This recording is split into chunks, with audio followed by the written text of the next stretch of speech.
Assalamualaikum warahmatullahi wabarakatuh. Perkenalkan, nama kakak Desnia Karlina.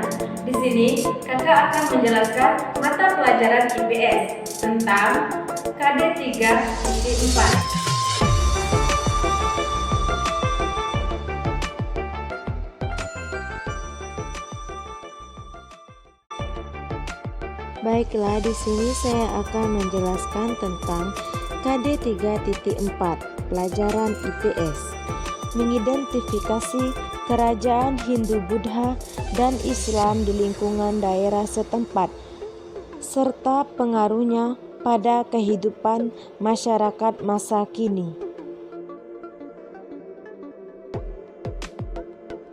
Adapun tujuan pembelajaran, yang pertama, mampu mengetahui masuknya kerajaan Hindu-Buddha dan Islam di Indonesia. Yang kedua, mampu mengetahui tokoh-tokoh kerajaan pada masa Hindu, Buddha, dan Islam di Indonesia. Yang ketiga, mampu mengetahui peninggalan-peninggalan pada masa kerajaan Hindu-Buddha dan Islam di Indonesia. Yang keempat, mampu mengetahui nilai-nilai perjuangan pahlawan pada masa kerajaan Hindu-Buddha dan Islam.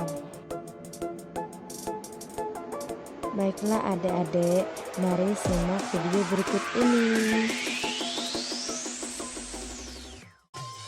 A. Mengidentifikasi masuknya kerajaan Hindu-Buddha dan Islam di Indonesia. 1. Masuknya kerajaan Hindu-Buddha di Indonesia. 1. Letak geografis India Cina. 2. Peranan angin musim bagi pelayaran di Indonesia. 3. Interaksi dengan penduduk. 2. Masuknya kerajaan Islam di Indonesia. Masuknya agama Islam ke Indonesia sedikit berbeda dengan masuknya Islam di negara lain. Hal ini dikarenakan masuknya Islam ke Indonesia secara damai yang dibawa oleh para pedagang dan membalik.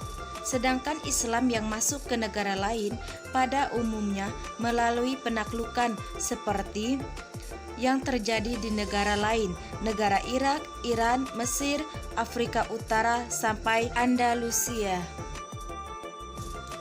Dalam masuknya kerajaan Islam di Indonesia ada beberapa teori. Yang pertama, teori Gujarat. Teori ini merupakan teori tertua yang menjelaskan tentang masuknya Islam di Nusantara. 2. Teori Makkah. Teori ini dicetuskan oleh Hamka dalam pidatonya pada Dis Natalis PT AIM ke-8 di Yogyakarta sebagai antitesis untuk tidak mengatakan sebagai koreksi teori sebelumnya, yakni teori Gujarat.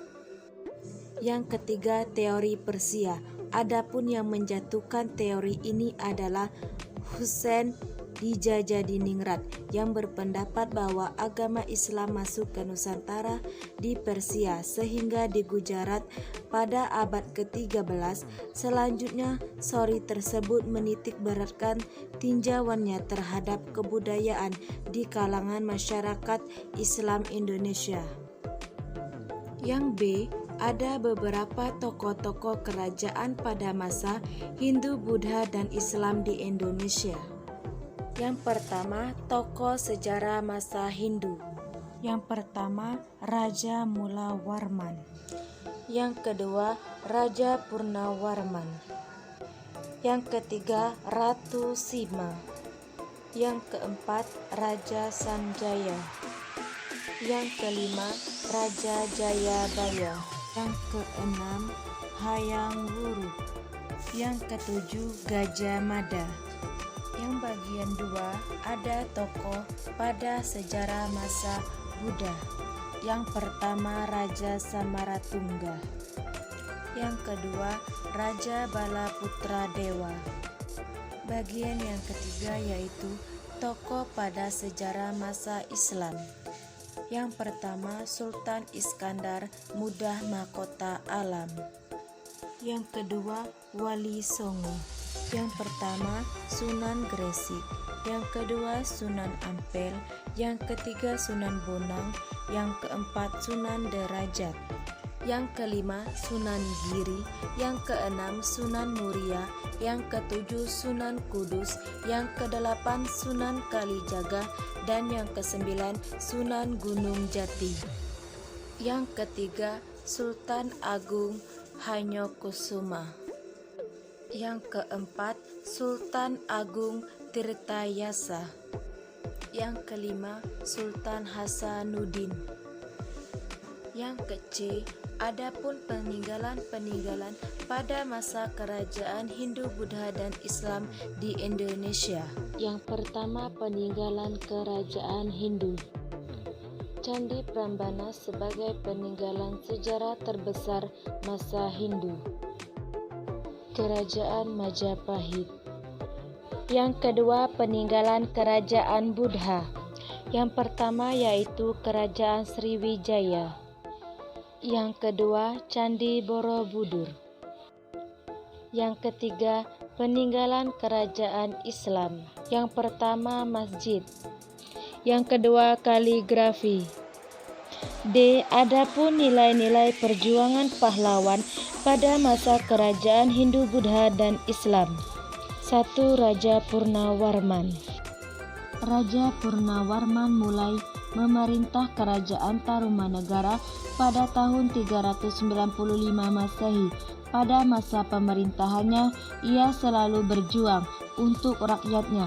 Ia membangun saluran air dan memberantas perampok. Raja Purnawarman sangat memperhatikan rakyat.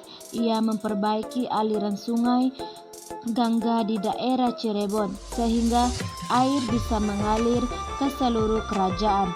Para petani senang karena ladang mereka mendapat air dari aliran sungai sehingga menjadi subur. Ladang petani tidak kekeringan pada musim kemarau.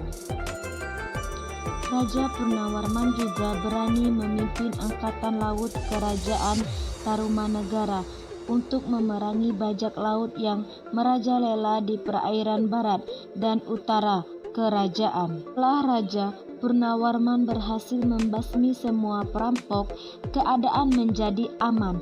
Rakyat di kerajaan Tarumanegara kemudian hidup aman dan sejahtera. Baiklah adik-adik, mungkin itulah video dari kakak.